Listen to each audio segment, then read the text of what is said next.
Hello friends, welcome back to my YouTube channel. Friends, यहाँ पे सामने ऑर्डर यूनिट और स्प्लिट एसी जो होता है वो लीक क्यों होता है, क्या रीज़न होते हैं, अगर ऑर्डर यूनिट से लीक है तो वहाँ पे क्या फॉल्ट हो सकता है और क्या आपको एहतियात रखना चाहिए जिससे कि वहाँ पे एसी जो है आपका लीक नहीं होना चाहिए।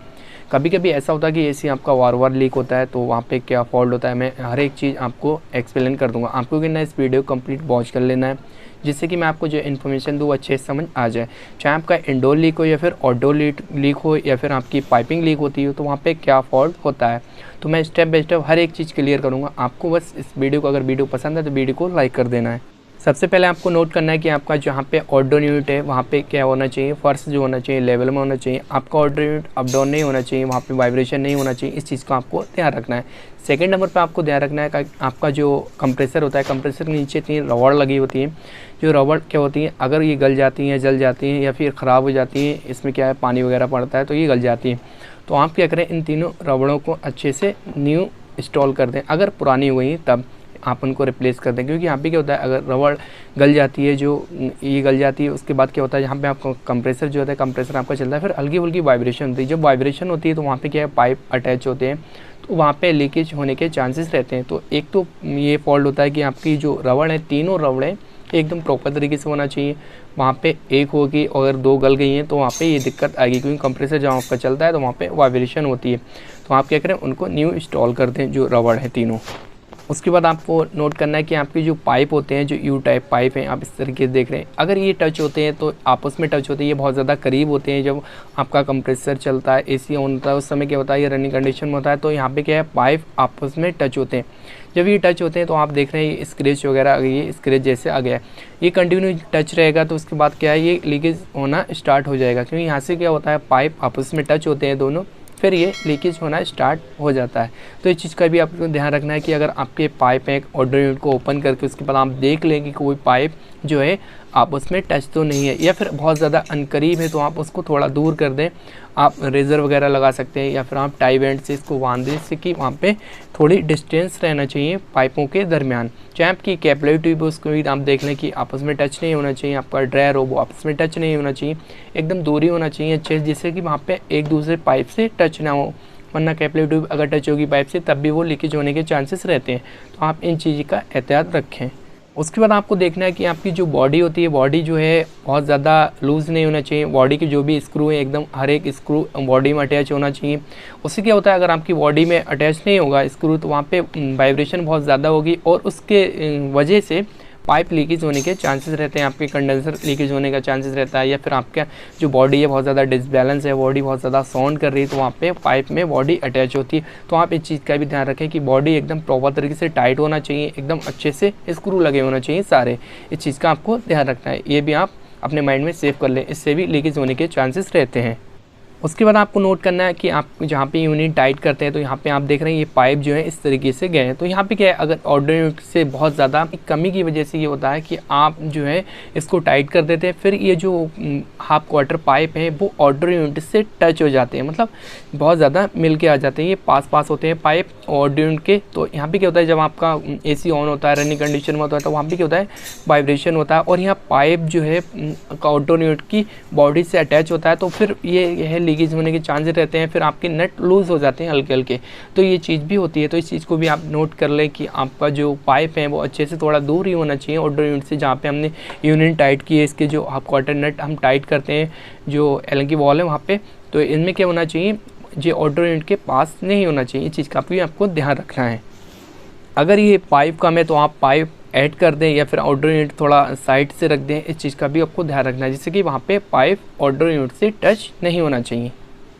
उसके बाद आपको एक चीज़ और नोट करनी है, अगर आपका कभी कभी ऐसा होता है, वैसे तो टेक्नीशियन हमेशा सही एडवाइस देता है कस्टमर को।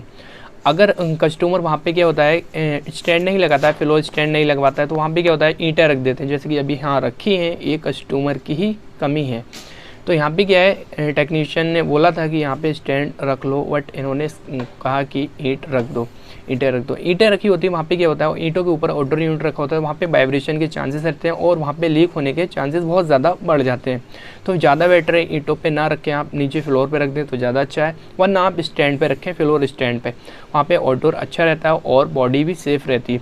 इससे क्या होता है, ईंटों पे क्या होता है, लेवल नहीं होता है, अप डाउन रहता है, तो इससे क्या होता है, आपके बॉडी जो होती है वो हिलती है, फिर वहाँ पे लीकेज होने के चांसेस रहते हैं। तो इस चीज़ का भी आपको ध्यान रखना है कि कभी अगर कोई भी कस्टमर कहता है तो टेक्नीशियन को यही होना चाहिए कि फ्लोर स्टैंड पे रखें या फिर फ्लोर पे रख दे, ऐसे ईंटों पे ना रखें आउटडोर, वहाँ पे लीकेज होने के बहुत ज़्यादा चांसेस रहते हैं।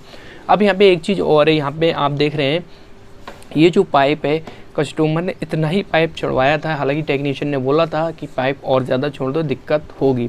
अब यहाँ पे क्या होता है, कस्टमर क्या करता है कि बस इतना ही करो, जितना भी है हमारे पाइप में इतने में हो जाए, बस काम हो जाए। बट यहाँ पे कितनी दिक्कत है आपके सामने ही है ये। यहाँ पे क्या है, एक तो फेलियर बहुत टफ टाइट होते हैं, क्योंकि इतना पाइप नहीं था कि अच्छे से ये टाइट हो जाते। फिर उसके बाद यहाँ पे लीकेज होने के चांसेस बहुत ज़्यादा हो गए यहाँ पे, क्योंकि ये जो है ऑर्डर यूनिट ईंटों पे रखा था। दूसरी बात, इसका जो आप देख रहे हैं फेलियर भी है, बहुत ज़्यादा पंच सा हो गया है, मतलब जो पाइप है पंच सा हो गया है। अब यहाँ पे क्या है, कंप्रेसर जब इनका ऑन होता था, मतलब एसी चलाते थे तो कंटिन्यू, तो फिर उसके बाद ये लीकेज होना स्टार्ट हो जाता था, क्योंकि यहाँ पे क्या वाइब्रेशन होती थी और इसका फेलियर जो है इतना पाइप नहीं था, इतनी मतलब डिस्टेंस नहीं थी कि पाइप में जो है ऑर्डर यूनिट में अच्छे से ये टाइट हो जाए, क्योंकि यहाँ पे इतना स्पेस ही नहीं है। इसी वजह से यहाँ पर लीक होना स्टार्ट हो गया, लीक हुआ और उसके बाद ये दिक्कत आई। 1-1.5 फीट अगर कस्टमर ऐड भी कर लेता है पाइप तो कोई ज़्यादा बड़ा नुकसान नहीं है और ज़्यादा उनके लिए फ़ायदा है। अब इससे 2 मिस्टेक होती है, एक तो पाइप पहले नहीं छिड़वाते, ये दिक्कत होती है, लीकेज होने के चांसेस, ठीक। फिर उसके बाद क्या दिक्कत होती है कि आपका पाइप, फिर कोई भी टेक्नीशियन आएगा उस पाइप को ऐड करेगा, वहाँ पे जॉइंट लगेगा। अगर पहले से ही पाइप छिड़वा दिया जाए 1-2 फीट, तो वहाँ पे कोई ऐसा है, कभी भी अगर लीक हो जाए इन फ्यूचर कि आपके फ्लेयर लीक हो गए या फिर पाइप में कोई दिक्कत आ गई, पाइप पंच हो गया, तो थोड़ा पाइप कट के वहाँ से फ्लेयर बन जाए, उसके बाद दोबारा ऐड हो सकता है। अब यहाँ पे क्या है, दोबारा आपको मतलब वेल्डिंग करना पड़ेगा, उसके बाद ही पाइप यहाँ पे ऐड करना पड़ेगा। तो यहाँ पे क्या होता है, कभी भी अगर पाइप भी है, कस्टमर कोई सोच नहीं कि पाइप 2-1 फीट हम एक्स्ट्रा रखें और जो स्टैंड है स्टैंड पे ही फ्लोर स्टैंड पे ही ऑर्डर यूनिट को रखें। तो इस चीज़ का भी आपको ध्यान रखना है। अब बात करते हैं कि वहाँ पे कभी कभी ऐसा होता है, इंडोर यूनिट हो या फिर आपका ऑर्डर यूनिट हो, बार बार लीक होता है, हम लीक जोड़ते हैं, कंडेंसर में लीक जोड़ते हैं या फिर पाइपिंग में लीक जोड़ते हैं, तो वहाँ पे क्या होता है, बार बार लीक होता है, यही प्रॉब्लम क्रिएट होती है, चाहे आपका इंडोर हो। और ये परेशानी सबसे ज़्यादा होती है वहाँ पे जहाँ पे नाला हो पास में, एसी के पास में नाला हो, क्योंकि एसी के पास में नाला होता है तभी वहाँ पे क्या होता है, पाइप आपके जो होते हैं वहाँ से लीक होने के बहुत ज़्यादा चांसेस बढ़ जाते हैं, क्योंकि आप लीक जो होता है ठीक करते हैं, उसको सोल्ड करते हैं, उसके बाद फिर देखते हैं 10-12 दिन या 15 दिन के बाद फिर वो लीक हो जाता है। तो कहीं भी अगर कहीं भी नदी गुजरी है या फिर नाला गुजरा है गंदगी वाला, तो वहाँ पे क्या होता है, कुछ मतलब गैसें ऐसी निकलती हैं जो पाइप को डैमेज कर देती है, पाइप को मतलब पाइप जो होता है बिल्कुल खत जाता है, इस तरीके से वहाँ पे होल होने लगते हैं, छन जाता है वो पाइप। तो पाइप के अंदर बार बार लीक होता है, तो वहाँ पे क्या करें, आप ऐसा कर सकते हैं कि आप इंडोर यूनिट जो है आपका, वहाँ पे आप उसको पेंट कर दें, ऊपर से जो मतलब कलर कोड आते हैं वो कलर कर देंगे, उसके बाद कुछ हद तक सेफ़ रहता है वहाँ पे आउटडोर यूनिट और इंडोर यूनिट। तो आप चाहें उसको कोडिंग कर सकते हैं और वहाँ पे सेफ़ रहेगा, लीक जल्दी नहीं होगा, चाहे आपकी पाइपिंग हो या फिर आपका इंडोर हो या फिर आपका आउटडोर यूनिट हो। और अगर एल्युमिनियम का है तो वहाँ पे बार बार लीक होगा, उसमें तो कोई मतलब है ही नहीं, या फिर तो आप वहाँ से एसी शिफ्ट कराएं और कहीं, और जो नाला है नाले के पास में एसी ना लगाएं, तो उससे सेफ़ रहेगा। तो फ्रेंड्स, ये इन्फॉर्मेशन कैसी लगी, अगर अच्छी लगी वीडियो को लाइक कर दो, चैनल पर न्यूज़ डेट के चैनल को सब्सक्राइब कर दो। Thank you for watching.